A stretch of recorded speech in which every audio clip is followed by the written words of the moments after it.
Assalamualaikum warahmatullahi wabarakatuh. Alhamdulillahirrabbilalamin. Anak-anakku sekalian, Bapak ucapkan selamat. Semoga Allah merahmati kalian semua. Anak-anakku sekalian, pada pertemuan kali ini kita akan membahas tentang pasar, fungsi pasar, macam-macam pasar, dan harga. Untuk lebih jelasnya, marilah kita saksikan video berikut ini. Assalamualaikum. Waalaikumsalam. Ada tugas IPS. Tentang apa? Pasar. Emang pasar itu apa?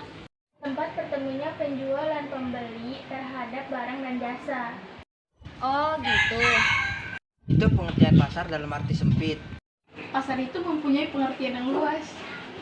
Ya, pasar itu dapat diartikan secara sempit, juga bisa diartikan secara luas. Secara sempit, pasar itu adalah tempat bertemunya penjual dan pembeli. Tapi secara luas, pasar itu dapat diartikan sebagai bertemunya penjual dan pembeli, tidak tergantung pada suatu tempat. Kalau fungsi pasar itu apa? Pasar memiliki 3 fungsi. Yang pertama, fungsi distribusi. Yang kedua, fungsi pembentuk harga. Yang ketiga, fungsi promosi. Sekarang kita bahas macam-macam pasar. Macam-macam pasar itu apa aja? Pada dasarnya, pasar dapat dibedakan menjadi beberapa kriteria. Contohnya menurut wujudnya, menurut waktu penyelenggaraannya, menurut jenis barang yang diperjualkan, menurut organisasi, dan menurut luas jaringan. Kita keluarin. Ayo. Kalau pasar menurut wujudnya apa? Macam-macam pasar menurut wujudnya. 1. Pasar kontroid adalah pasar nyata atau pasar yang unsur-unsur pasarnya seperti penjual, pembeli, dan barang yang diperjualbelikan ada di situ.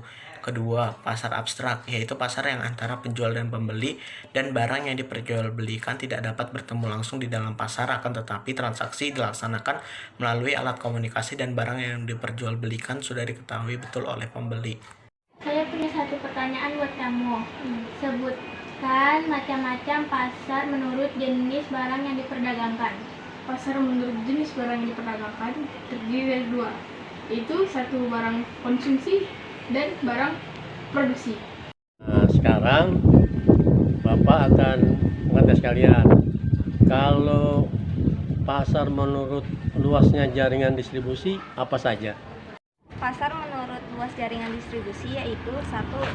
Pasar setempat, 2. Pasar nasional, 3. Pasar regional, 4. Pasar internasional. Oh, gitu. Sebutkan pasar menurut waktu penyelenggaraan. Pasar kalau waktu penyelenggaraannya itu ada 4. 1. Pasar harian, 2. Pasar mingguan, 3. Pasar bulanan, dan 4. Pasar tahunan. Oh gitu. Sebutkan pasar menurut organisasi atau struktur. Nama-nama pasar menurut organisasinya. 1. Pasar persaingan sempurna. 2. Pasar persaingan tidak sempurna. Pasar persaingan tidak sempurna ada 3 macam, yaitu 1. Pasar monopoli dan monopsoni, 2. Pasar monopolistik, 3. Pasar oligopoli dan oligopsoni. Jelaskan pengertian harga pasar. Pengertian harga pasar adalah harga yang disepakati pihak penjual dan pembeli, dan pada harga ini barang yang diminta sama dengan jumlah barang yang ditawarkan. Harga pasar disebut juga sebagai harga keseimbangan karena pada harga tersebut ada keseimbangan antara jumlah barang yang ditawarkan dan jumlah barang yang diminta seimbang. Anak-anakku sekalian, setelah kalian menyaksikan video tersebut, sekarang waktunya kalian menjawab soal-soal berikut ini. Nah, soal-soal tersebut kamu tulis di buku tulis, kemudian kamu foto. Foto tersebut kamu kirimkan untuk kelas 7A sampai kelas 7F, kirimkan ke Bapak Suhandi. Untuk kelas 7G dan 7H, jawaban tersebut kamu kirimkan ke Bapak Rudi Sulistyo. Demikian, terima kasih. Wassalamualaikum warahmatullahi wabarakatuh. Oke, masuk ke pertanyaan yang pertama. 1. Apa yang dimaksud dengan pasar? Pertanyaan kedua, sebutkan fungsi pasar.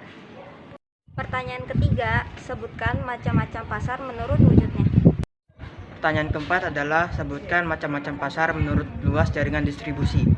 Pertanyaan kelima, sebutkan macam-macam pasar menurut waktu penyelenggaraan.